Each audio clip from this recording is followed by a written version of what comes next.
¿Qué tal? ¿Cómo están? Mi nombre es Mario Alberto Huerta y el día de hoy vamos a aprender a realizar un histograma mediante una tabla de frecuencias. Esto forma parte del tema 1, que es la construcción de un histograma de la materia de estadística y pronósticos para la toma de decisiones.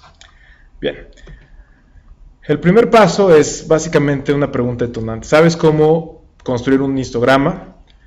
El objetivo justamente de este video es que ustedes puedan aprender a elaborar un histograma mediante una tabla de frecuencias, lo cual nos permite representar gráficamente la información mediante un histograma. Ahora, para realizar o para construir una tabla de frecuencias, nosotros tenemos que agrupar los datos y siempre debemos manejar los datos de menor a mayor. O sea, es un agrupamiento básicamente de datos en diferentes categorías mutuamente excluyentes que indican el número de observaciones en cada categoría. Básicamente son tres pasos los que tenemos que seguir. El primero es determinar el número de intervalos en cada clase, o sea, cuántos intervalos vamos a tener dentro de nuestro histograma. Para eso tenemos la fórmula que aparece aquí. 2 a la c es mayor o igual a n, siendo n el número total de datos. Entonces nosotros tenemos que buscar una c o un número de clase que cumpla con esta igualdad, o sea, que sea mayor o igual al número de datos totales. Ese es el primer paso. Entonces determinamos el número de intervalos de cada clase, más bien el número de intervalos del histograma. Ahí aparece c es igual al número de intervalos y debe ser siempre un número entero. El siguiente paso es determinar el tamaño del intervalo. Para eso nosotros utilizamos la siguiente fórmula. La amplitud del intervalo siempre va a ser igual al valor mayor de los datos menos el valor menor dividiendo el número de clases que obtuvimos en el paso anterior. Recordemos que por eso es importante que nosotros ordenemos todos los datos de menor a mayor, es decir, de forma ascendente. Si por ejemplo ustedes tuvieran una amplitud de intervalo de 18.3, lo más recomendable es que suban a 19 o a 20, siempre tratar de utilizar números enteros. Ahora, es importante que ustedes verifiquen que al momento de realizar los intervalos, tanto el valor menor como el valor mayor estén contenidos dentro de los intervalos que ustedes determinaron previamente.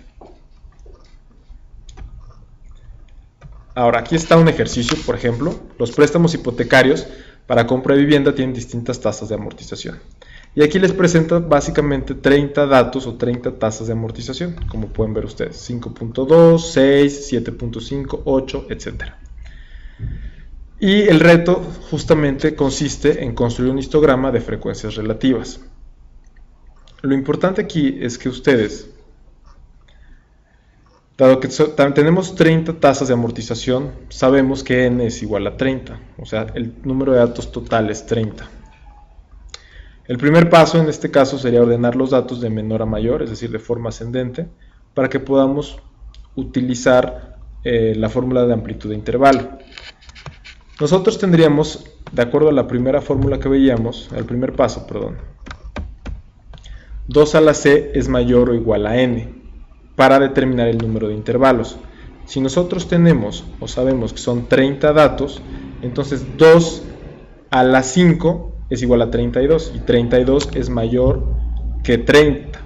Entonces, obviamente ahí determinamos que c vale 5 y por lo tanto tenemos 5 clases. En cuanto a la amplitud del intervalo, sabemos que es el valor mayor menos el valor menor entre c. En este caso nosotros sabíamos que el valor mayor es 9.5, el menor es 4.6, entre 5, que son el número de clases que tenemos, y eso nos da un valor de 0.98, el cual nosotros redondeamos a 1. De esta manera nuestro primer intervalo quedaría de 4.6, que es el valor menor, incluyéndose a sí mismo, más 1 nos da 5.5, es decir, 4.6, 4.7, 4.8, 4.9, 5, 5.1, 5.2, 5.3, 5.4 y finalmente 5.5. Y así sucesivamente hacemos lo mismo para las siguientes clases.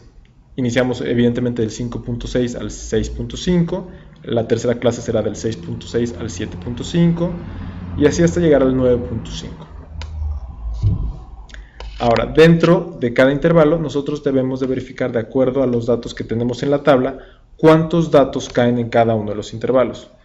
Aquí ya está resumido y sabemos que en el primer intervalo de 4.6 a 5.5 tenemos 4 datos.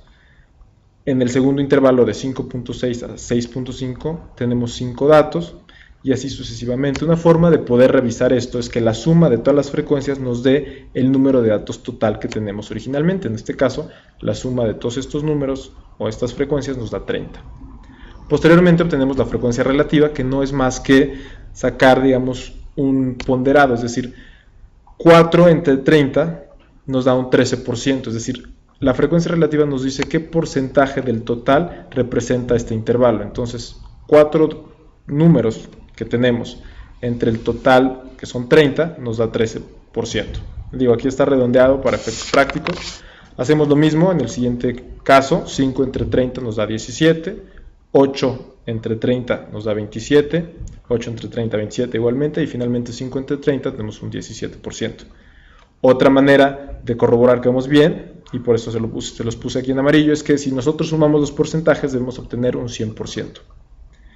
Y finalmente la frecuencia acumulada no es más que la frecuencia, la columna de la frecuencia original de forma acumulada. Entonces, en el caso 1, pues no tenemos un precedente, por lo tanto la frecuencia acumulada es la misma que la frecuencia, es decir, 4. En el siguiente caso tenemos 4 más 5 es igual a 9. Posteriormente tenemos 9 más 8 es igual a 17, 17 más 8 es igual a 25 y finalmente 25 más 5 es igual a 30. Que, insisto, es el número total de datos que tenemos. Ahora, una vez que tenemos la tabla de frecuencia ya definida, ya lo único que nosotros tenemos que hacer es, con la frecuencia relativa, con la columna de frecuencia relativa, construir el histograma, el cual debe de ser algo similar a esto. Si se fijan, no empezamos en 0, empezamos en el intervalo, en el primer intervalo, que es de 4.6 a 5.5, y el cual decíamos ya en la tabla de frecuencias que equivale a un 13.3%. Aquí está redondeado, pero es un 13.3%. El siguiente intervalo, si se fijan, es de 5.6 a 6.5 y equivale a un 17%, o bueno, 16.7%, y así sucesivamente. De hecho, es muy parecido a una gráfica de barras, lo único es que, bueno, aquí utilizamos la frecuencia relativa para construirlo y no empezamos de cero, sino empezamos desde el primer intervalo que calculamos. Básicamente es esto. Espero que haya quedado claro. Gracias por su atención y nos estamos viendo. Saludos.